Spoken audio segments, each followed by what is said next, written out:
Hey everyone, welcome to the Hoot Show. We're going to give you a little extra content this week. If you don't know what I'm talking about, you will by the time you listen to our regular episode on Friday. We're going to talk about paranormal activity. So, I am Hoot Hobbs, and with me as always, my right-hand man to the left, C. Wayne. What's up? And Mr. BT, Brennan Torres. Really, guys? Ghosts? Yeah, why not? You coward. Okay. I'll ask you the same question. Aren't you having fun? We'll see. All I right. feel like that's what a murderer says right before they do something sinister. Well, I mean... Aren't you having fun? Let the man tell his story. Yeah. Okay, so we actually got a request via social media, the socials, Facebooks to be specific, to just basically asking, have I ever experienced anything paranormal? Have you guys? Somebody wanted to hear us talk about it, so let's do it. So first off, before anyone tells any stories whatsoever, I don't mean do you have proof, because there's no proof of paranormal. Okay, that's the whole point of it being paranormal. But have you ever had an experience? Just simply yes or no. C. Wayne. Yes. Mr. BT. I suppose. Depends how you look at it. Okay, Yes. you're hardcore logical though. Yes, fair enough. Is it fair that I call you logic? Yes, that's fair. Psychological. Yeah, okay, fair enough. My answer is yes. So, what I want to do is, Kobe, why don't you regale us with your terrifying stories of paranormal activity? Mine's more on the creepy side. I'll get Right. the lights. Yeah. Perfect. All right, go ahead, man. So tell me what you got. Tell I'm interested to hear about other people's experiences because I got 3. Okay, sweet. 3 of them. Start us out with one. So my dad, we have a cabin out on some land in southeastern Oklahoma. I'm not going to say any Right, yeah. The coordinates are... The coordinates are 1200 east, 75 south. That's probably somewhere in Africa, but... Who knows? Don't worry, just check the webpage later. I'll drop the coordinates. Yeah, we'll drop the link. It's right by Clayton. Yeah. It really is. It really is. All right, just tell your story. So when my dad, there's an old Indian cemetery out there where our ancestors and our family's friends' ancestors live because they've always shared the land and stuff. Mm-hmm. And so my dad was playing out there as a kid, and there's also an old Indian church out there by the cemetery, so it's really creepy at night. Right. And my dad said he was like kid, early teenager, he was running around, and he saw a fire out there in the middle of the cemetery. And he said he'd see it like for a week straight, and then it'd go away. He'd see it like later on in the year, and it was always at the same time every year, like twice a year for like a week straight.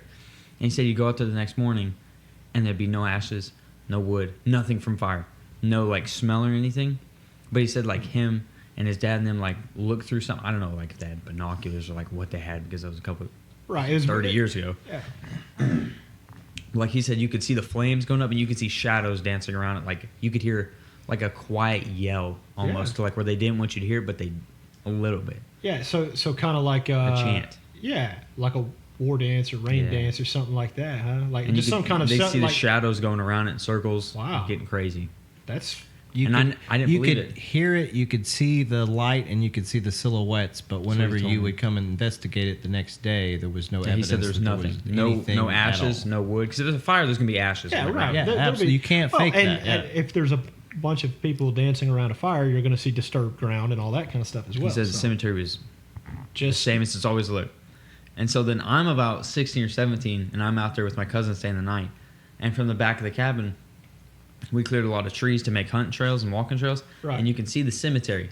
And I look out the back of the cabin, and my heart dropped, and I froze still because I saw the fire with the people dancing. And I was like, I just froze up. Because then it felt like they just stopped. yeah, And then they moved. And I felt like they were looking at me. yeah. I just stopped. That's creepy, dude. Because it looked very like they just creepy. looked at me, and I was like, I didn't. He never said they stopped and looked. He just said they Right. danced. They just kept dancing, they popping and locking mostly. But They just looked at me, and I freaked out. And I was like, "Bo, look!" And he goes, "What?" And it was never there for him. The whole time we were both looking, I saw it, and he couldn't. And I was like, crazy, dude. I was like, I'm mental. I don't know. That's creepy. That's pretty And there was creepy nothing story. there the next day. All right, Mr. BT. First of all, are we picking up a cricket? I think we are picking up a cricket. I can hear a cricket. I don't know. It's the demons. Okay, don't do that. Yeah, I got that. For real, Cut knock it off. Get it together. Well, there's our friend that truck. Yeah, that there's comes our by. truck that drives by every week. Yeah, loud. Here we go. Nothing haunted about that. That's just the. Oh my God! And there's that like every other week. Colby's phone. My ringer doesn't work. Gosh, We haven't had- amateur hour. Here We didn't have that last week. No. My ringer don't Imagine. work. All right. All right. Anyway. Go ahead. All right. So, again, I'm Mr. Logical over here, so Right. I don't know exactly what it is that I saw, and plus, I have to factor in the fact that I was a child. Right. But whenever I was a kid, my grandparents would often venture out into like smaller towns in Oklahoma to like small Pentecostal churches. Oh, okay. And it was because my grandmother's dad was a preacher. He would go around preaching at these little churches. He'd get an invitation, he'd go and he'd preach. Well, I remember one time whenever, I don't know, I might have been like 6. We were out someplace. I could never take you back there now, even if I could try to get back to the same place. But we were at this church, and it was towards the end of the service because my grandpa was up on stage and he was preaching, something heavy about demonic spirits or casting out devils or something Right. along the lines of that. And just when there was a pause, a little silent break, out of nowhere you heard. Boy, I tell you what, like, even in the headphones, that one kind of You sent chills down the spine. you pick that up through the amps, and obviously we were like, okay, what's this feedback? So we stopped, and they went up there and they investigated. All of the musical equipment was off. The only microphone that was on was my grandpa's that he was preaching into. Right, so it shouldn't have been any kind of feedback. So there should have been no feedback. There's no possibility of a feedback if everything's off, right? Right. So I don't know, but I still remember it to this day because it was creepy and weird. And I remember being uncomfortable on the ride back home because we had to drive from there back to Fort Smith. Right. And I fell asleep. But I still remember that to this day. And like I said, I might have been 6, 7. I don't know. I was Yeah. a little kid. That's creepy. That's creepy because that actually fits more along with my belief in the paranormal. Not saying I don't believe that there are spirits and all this kind of stuff. I don't know. It's strange, but yeah, that's a good one. That one thoroughly went down my spine. So, yeah. All right. See, Wayne, you said you got another one. Oh yeah. So and also my dad. He saw a lot of stuff. He didn't tell me Right. all of it, but he said he saw a lot of stuff. So we used to live in this house in Lavaca, the one with the big field where we had cows. Yeah. I know it well. And so like a lot of not a lot. Older people used to live there, and they had a couple kids there, and something. I know one of them died when they were young. Oh wow! I didn't And so know like that. I didn't find that out till like we were about to move out of it. And then my dad said he would get up in the middle of the night and he'd always eat a snack something because he couldn't sleep. So he'd be up like 1 or 2 in the morning, turn on like Family Guy or something, eat a honey bun every single night, have a Coke. And he said one time he thought it was Jack up like 2 or 3, maybe 4, running in the hallway. And he'd go, Jack, go back to bed. And the kid would kind of poke his head out and giggle and run. And he said he saw that for a couple nights in a row. What's bad? I'm sorry to cut you off. What's bad is he told me this story too, and yeah, this is weird. Go ahead. I'm sorry. And so like the kid like giggles and stuff. And I don't remember like all of it because I was probably 10 or 11 when he told me this. Like when I found out, like, because I was pretty young. I'm sure you might remember pieces that I might not. But he said like he followed it and it was gone. He could never. And he'd see Jack in bed. I think Abby was born. She was a newborn at the time. Yeah. And like they were both in bed, so he'd be confused. I remember one time he told me he looked it in the eyes, like they were looking face to face. Yeesh. And something happened. I don't remember what else he said, but I think like it like said something to him and then just ran off into the closet. Yeah, no thanks. I was scared. I got news for you. I ain't following a ghost. I was anywhere. scared to get up in the middle of the night. I was like, I refuse to move. Well, I tell you what. Let me tell you my story because I was always a skeptic, I guess you could say. I was like, "Do you believe in ghosts?" No. It wasn't like a tough thing. It's just I just didn't. I'm like, no, not really. Well, whenever I was in high school, there was this. There's always the stories going around. Brandon, you're old enough to know about like I don't know. Like there's some hill over in Alma that if you stop on the train tracks, someone pushes you off the tracks, or something like that. That one's a little more easily explainable. It's an optical illusion. It looks like it's pushing you uphill, but you're actually just kind of barely coasting downhill. It's just the lay of the land, We found that out through, surveying. But anyway, so we'd always heard stories like that, but I had actually heard this one that wasn't nearly as like, in your face. You know what I'm saying? I'd heard that like if you drive down this stretch of road at this time, you'll see this. I was like, psh. So the stretch of road was Highway 96 in between Greenwood and Lavaca, which is, of course, Fort Chaffee. It's the military base. You're basically driving through the middle of a military base. It's open for public transport. There's gated roads all the way around it you can't turn into. But anyway, so they said if you go down here at about 11:30 at night, at this point you'll see a guy run across the road. I was like, okay, so a guy ran across the road. He's like, no, you don't see his legs. Like you can't see his legs. Like your lights will hit him, you won't see his legs. He'll run really fast across the road. I was like, oh, that's creepy. Yeah, let's go check it out. I didn't believe it, so I didn't care. I was like, let's go. So this happened. Don't believe me, whatever, I don't care. I know what I saw. And so a friend of mine and I decided we were going to check it out. So we waited. We were at my parents' house, which is in the same place it is now. We were there hanging out, and about 11 o'clock, he was like, yo, let's go. I was like, all right. So we went to Greenwood. And when we got there, we waited till about 11:15-ish, and we turned around and we came back. So on the way back, it was about 11:30, and we hit that spot, and dude ran across the road. What they didn't tell me is how terrifying that would be, because this dude, he's not scary looking, he's just a guy, but like it was, for lack of a better way to put it, it was transparent. Light seemed to go through it, not stop on it. You know what I'm saying? Casting shadows on it. Nope. It was so weird, man. And to this day, have never seen it again. And tried. So I was always thinking. So you went back because you wanted that evidence. Yeah, I did. I was like, I'm going to go back and check it out. Someone's effing with me. Yeah, exactly. That's what I thought. I was like, okay, okay, you got me. Good joke. It's a snipe hunt, right? Yeah, right. I was like, okay, you got me. I'm scared. Yep. Okay, we're good. Thank you. So I was like, and everyone I talked to, there was like, oh, you saw it, man. Okay. So I was like, well, I don't know what I saw. It's probably just like a glare. I don't know what from. There's no other cars, but it's a glare, something on the windshield.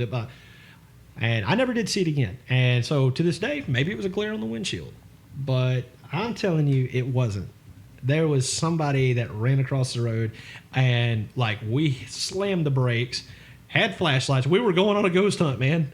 And never caught him. No, like there's no way he could have made it far enough out of sight, because there was nothing. It was a field to our left. It wasn't like high grass. No, it was like knee high. Yeah, not even that. Maybe just knee high, but was the field, the grass moving where he was running? No, that's what I'm saying. Like there was absolutely 100% no evidence that a human being was out there anywhere, and I was other than you saw him. Other than the fact that I saw him. So obviously I sound like the village crazy person, and so I was like, well, I'm not gonna talk about this anymore because all this is doing is making me look crazy. So, but yeah, man, it's pretty creepy. I know that's not quite demonic forces in the church, but mine was a potential demon. Yours was an actual, sounds like, ghost. Yeah, right. And that's the whole thing, is like most of the time with the paranormal stuff, I have a very strong belief in demons and divine intervention and all this kind of stuff. Yeah, my grandpa stirred up something and made something angry, some spirit or something. Yeah, and right. It may have manifested itself as that sound. Yeah, maybe so. That makes sense. Yeah, possibly so. I'm still the skeptic. I'm saying it's feedback or something. Right. And you know what? Maybe it was. But all I'm saying is I know what I saw, and there's no way I can ever prove it. And I was the guy who, like I said, my paranormal stuff is more on the spiritual level, not on like just, Steve Jim died and now his ghost is drinking all my beer. That's not what I'm getting at here. But what I saw looked like a person. And what you saw fits the traditional story of people witnessing things, like local hotels around here where there are stories that, Right. at certain times, if you happen to glance up in a window, you may see a person. Yeah, like what's the one in Eureka? The hotel? the Crescent Moon Hotel or Crescent Hotel. Yeah, and there's like a old widow or something that wanders the hotel, Yeah, and something like she that. messes with the guests. Yeah. Well, I mean, she's upset we're in her house, but It's terrifying. yeah, it is, right? So, okay, you said you had 3. You told 2. I've got one more I'll tell, Yeah. and you go ahead with your third though. I'd like to hear it. So this was back in high school, my senior year. Me and a couple of my buddies would drive around. There's probably like 5 or 6 of us in this car, and we would just drive around the back at like 11 or 12 p.m. because that's all you do in small town. You drive around, you burn stuff, and it wasn't burning season. Yeah, I was gonna say, all right, go Bonfires. ahead. Oh, I got you. He's trying to burn down a JJ. You know what I'm saying? And so we're We driving. know what you're talking about, Cheech. Yeah. Chong. Easy. So we're driving around back roads right past my buddy's house, and we turn right on this loop, and it goes out to this old field, and there's a dirt road kind of in it. You're talking about Mudtown Bottom. Yeah. Okay, right yeah. past 253. You go down 253 Yeah. till it turns. And on the turn, the loop to your right, there's a house in the little corner. Mm-hmm. And we saw a dog. Thought it was a regular, looked like a black Rottweiler. Pretty intense, intimidating dog at 11 p.m. Right. And it just kind of disappeared, ran off, looked like it went to the house. And so we just like keep driving around. 20 minutes later, we probably loop back the same area because the back is small. And it was like there. And then we drove past it, and then it was right there. It was like on the left of us, running full speed with us. And we were like, okay, maybe it just went really fast because we were driving 30 or 40. Right, okay. Maybe, but I was like, that's really fast for a dog. That is still really fast for a dog, but yeah. But we're like, maybe it looped behind us. And so we come back for a third time, and it's not there. And then last second, it pops up right in front of the car, and then gone, and then it's right behind it chasing it. I was like, and I was sitting in the bed of the truck. And I was like, of course you were. That's where the natty is, baby. You got to have the natty eyes. and I was like freaking out. And we were like, it's a demon dog, 100%, because it would gone in there. Cerberus. It was terrifying. That's a 3-headed dog. That guards Was the there a underworld. 12-pack of natty in the back? No. If be real. No. Okay. So We you were found driving- some demon dog. It would That's- just like flick around on either side. And they couldn't keep up with us. We were going 30 or 40. That's strange. Yeah, I don't mess around in like the woods and stuff either like that because Yeah. No, the woods. again, is where we get I'm the logical, skeptical one here, but at the same time, I try not to put myself in situations where I have to be the skeptic. So that's one thing that I don't like running into, and I have people in my family that I'm not going to say that they go out and hunt for Bigfoot, but they like to go out in the woods and hunt for Bigfoot. anything that is out of the normal. They're looking for family. like the Boggy Creek swamp monster. Yeah, something. and- That's something just old out- Dave. And they hear the stories of the locals that there's something out there. You hear it at I believe night. everything the locals ever say for any like of those like Bigfoot things. I believe the locals, 100% every time.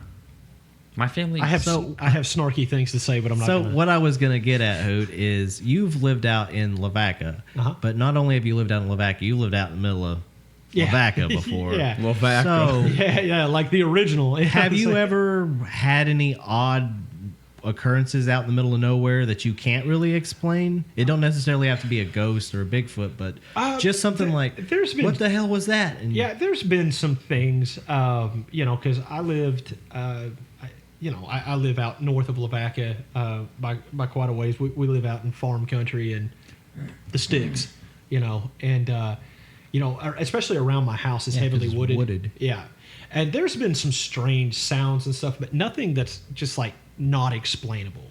You know what I'm saying? Like I've never had any kind of eerie, chilling feeling when I'm like out there. something was watching you. Oh, I get that. Yeah, and All the dude, time, I mean, my cabin I'm is telling dark. you, you've been to my house. I'll sit on my back porch until 2 a.m. watching TV. yeah, fire going. Yeah, and like I've never felt uncomfortable doing that.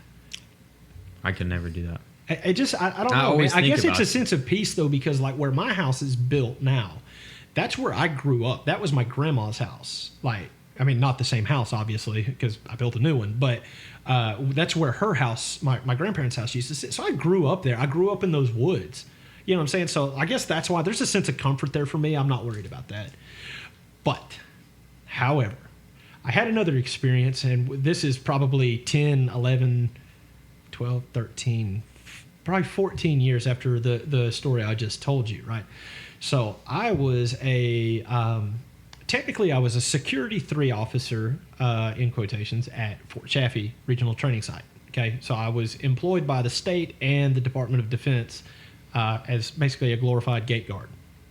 And I worked there for a while, and I took a lot of classes, and I showed that I was worth something, so they moved me up. I was a graveyard shift dude there. There's some eerie feelings where you feel like you're being watched out there, but you're more worried about like weirdos watching you. You're looking for Charlie. Yeah, right, yeah. And I'm like, he ain't here. It's just me. And they're like, all right, we'll go. Anyway, so I got put on fire. I was a wildland firefighter. I trained with some of the best hot shots in the country, the U.S. Forestry Service. And yeah, so I mean, that was something I loved doing too. Like, I loved it. So I was a firefighter, and I remember I went home. They moved my shift a lot during that transition period. So for some reason, I was on second shift, which was 4 p.m. To midnight. Okay, and for some reason, I guess, or maybe I was on day shift. It doesn't matter. I was at home. I got cleaned up. I went to bed, and I got a phone call saying to come back. And I don't know if you guys remember this. It happened in 2011, 2012, somewhere like that. The hospital area at Fort Chaffee, the old hospital area at Fort Chaffee, burned down. Mm-hmm. Well, that was the fire I got called on. And there's always been the stories that the hospital area is haunted, right? Let me tell you something. Whenever I'd be on patrol or something, I'd go out and check, make sure you don't have vagrants out there doing things. Other than that, it's whatever. I mean, dude, I can't tell you how many times I parked there to get out and, relieve myself, or just to, at the time I was a smoker, so I'd get out there and I'd sit and smoke a cigarette, and then I'd get back in the car and go about my business. It was never anything, it didn't bother me, is the picture I'm trying to paint here. So, one night, a friend of mine, Adam Norrit, and myself are cruising, and he was like, let's go out to the hospital area. It's kind of out of the way, so it's kind of a place where we could kind of chill for a minute. Didn't necessarily have to be super professional. We could sit there, cut up for a few minutes, and get back on back to work. So we went out there, and I was like, well, man, we're here, I gotta pee. So I get out of the car, I go, I use the bathroom, I come back, and I swear to you, man, I got about maybe 10, 15 yards from the car, and it's hard to explain, but because it was loud, but it wasn't your typical loud sound. It wasn't unbearable in your ear, but it sounded like it was right in your ear, if that makes any sense. But there was a woman scream, blood-curdling scream, and you're like, so immediately, I'm on duty as a cop that night. So I mean, you're looking to help someone. Yeah, I'm like, okay, what was that? What was that? I turned around and I look, and there's nothing at all. Everything's still, everything's quiet. You know how the air feels, whenever someone's being really loud, you can hear it, there's echoes, blah, blah, blah, right? It wasn't like that. It was like nothing had ever happened. I turned around and there was no sound, there was no echoing, there was no anything that comes with that kind of scream. There was no sounds of someone writhing in pain. There was no reverb of any. Yeah, there was just nothing. And I turned around and looked at Adam, and I was like, I held my hands up, and he's like, what? So I was like, oh, well, that was terrifying. Let's roll. Let's get out of here.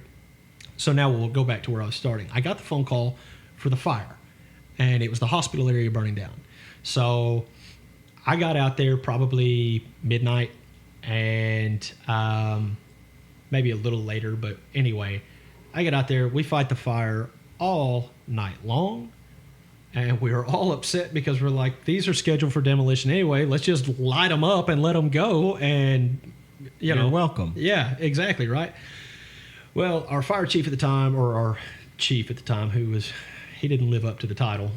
Anyway, he was like, no. Because he just wanted to kind of be in control of everything. Well, I finally got hooked up with another friend, a couple other friends of mine, Nate Griffin and Clint Montgomery. And another guy named Dusty Redding. And they were like, hey, we're going back here and we're lighting it off.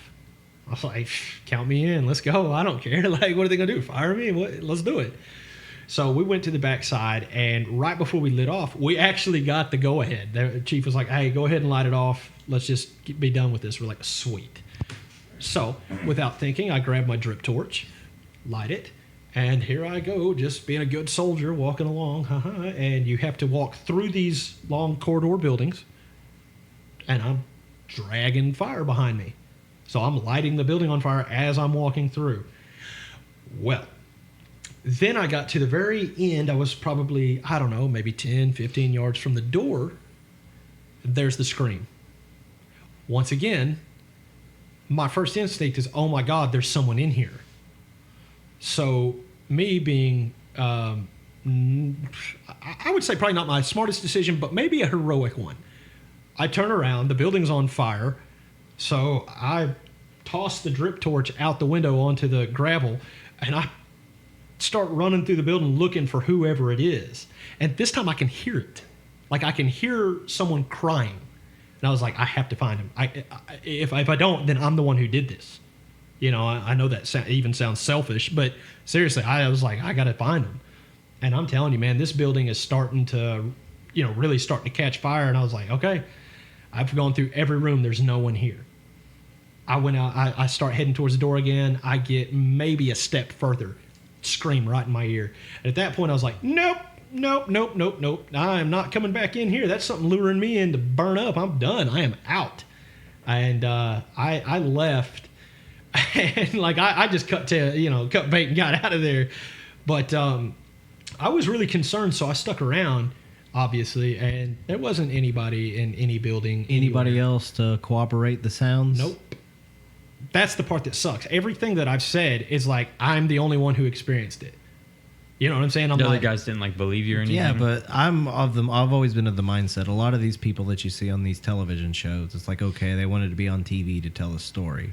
Right. I know you personally, and I know how you're a lot like me and logic-minded and skeptic first. Yeah. So I understand how it is a big deal for you to actually say this. Oh, yeah, man. It was crazy. And like I said, I mean, seriously, talking about being a skeptic, I heard this scream again, the same one I heard before, and my first instinct was like, I got to go back in because there's somebody in there. Yeah.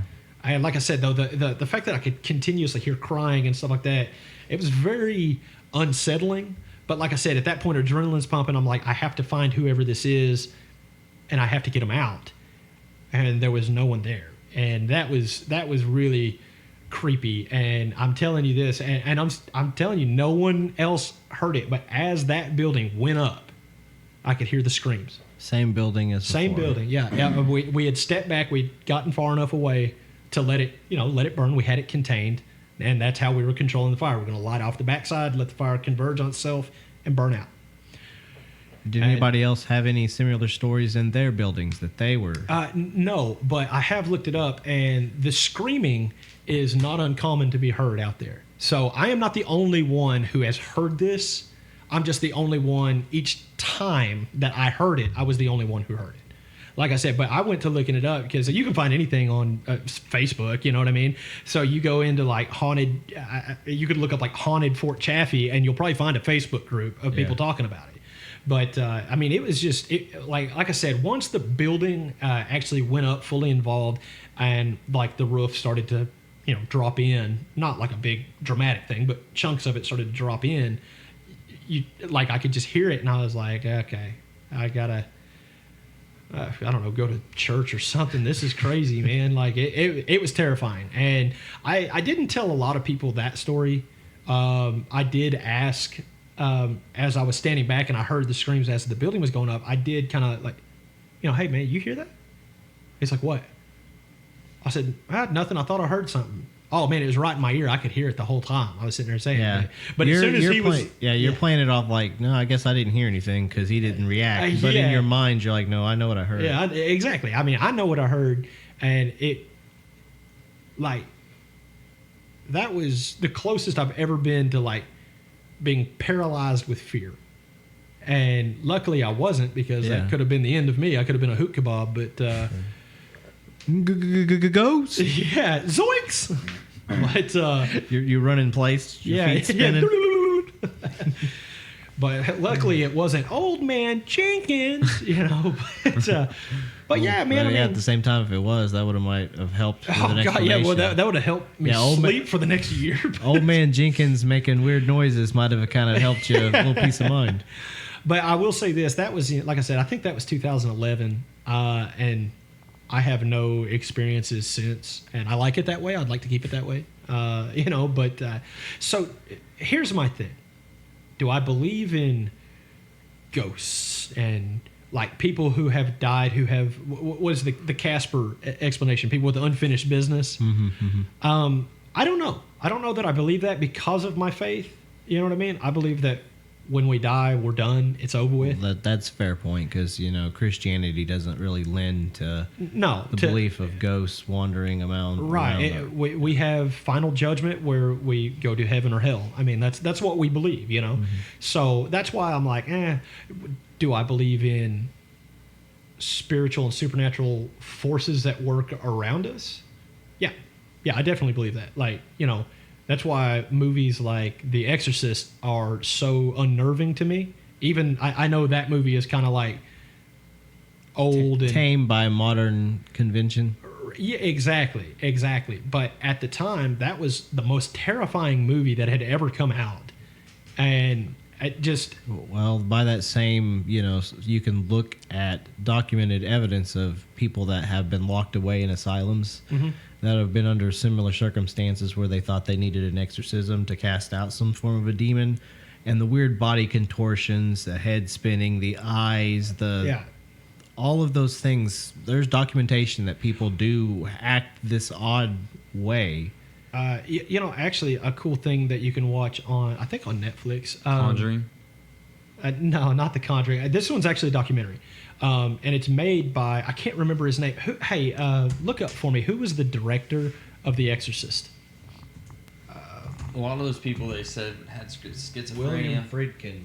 Okay, William Friedkin. Most people they locked up for the demon or whatever, they said they had schizophrenia, multiple personality Yeah. disorder. Well, I mean that's actually a pretty common scientific scapegoat but the for body supernatural things. You can't move your body like that and live. Well, but they had said something about, I don't know, something about some form of arthritis can cause you to be able to like lock your joints in place and that kind of stuff. I mean, I don't really know, but anyway, getting to the point. What'd you say his name was? William what? Friedkin. Yeah, William Friedkin. He was the director of the movie The Exorcist, the one that came out in the 70s with Linda Blair. So he has actually recently made a documentary. And I said it's on Netflix. It might be on HBO, but either way, it's called The Devil and Father Amora. And it's a documentary about, the Vatican's big-time exorcist, Father Amora.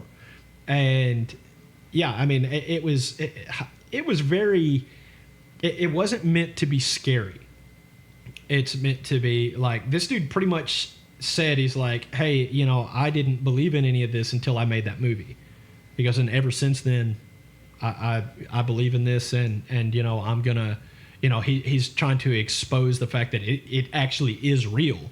And there's actually documentary footage of an exorcism, and it's not nearly as Hollywood. There's no pea soup getting vomited. There's no 360-degree head turns, but there's a lot of thrashing about, and you're like, okay, yeah, you could self-harm, a lot of things like that. Yeah, it's like, you could still be like, okay, that might be for the movie, that might be for this, but then it happened, and like you could tell that.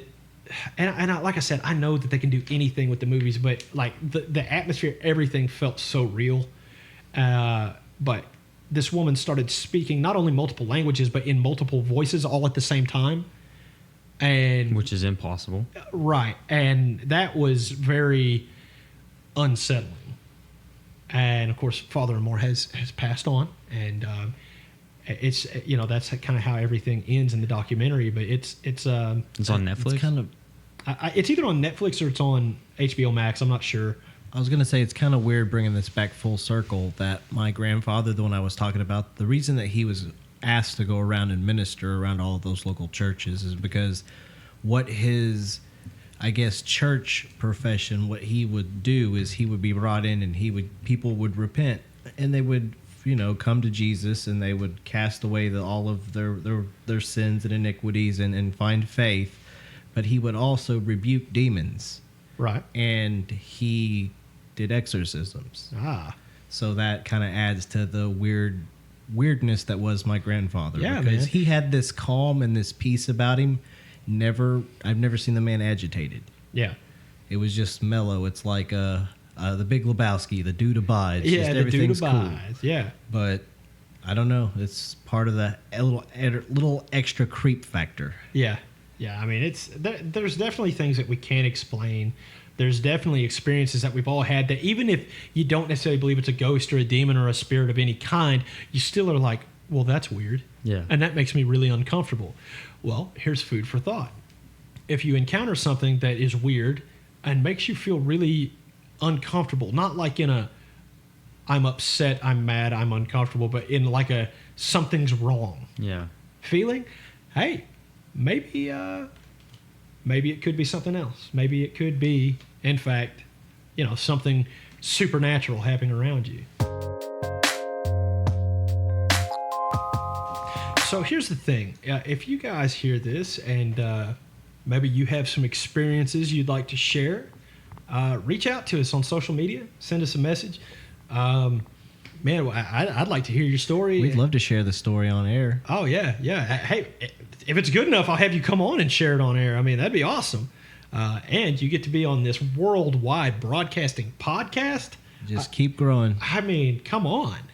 But, so just reach out to us on social media and tell us about your experiences if you've had them. And if you think we're all full of manure, If then... it's fact or cap. Yeah, there you go. Factor cat, man. Let us know. Let us know what you think. Do you think we made it up? Do you think we did all this? I can tell you I didn't make mine up. I'm I didn't scared either. to death talking I about saw it. I'm scared to go to my cabin. I only have one story, and I don't even believe my own story. Oh my goodness. Yeah, fair enough. Anyway, so yeah, reach out to us on social media. Follow us on social media. We're on Twitter, Facebook, Instagram. You can find the podcast wherever you listen to podcasts, YouTube, Google, Apple, Spotify.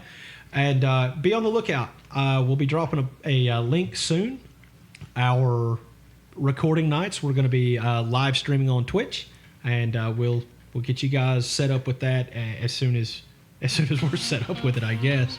But hey, thanks for tuning in for another one. I hope you enjoyed it. From all of us here at the Hoot Hobbs Show, C. Wayne, BT, and myself, we bid you good night.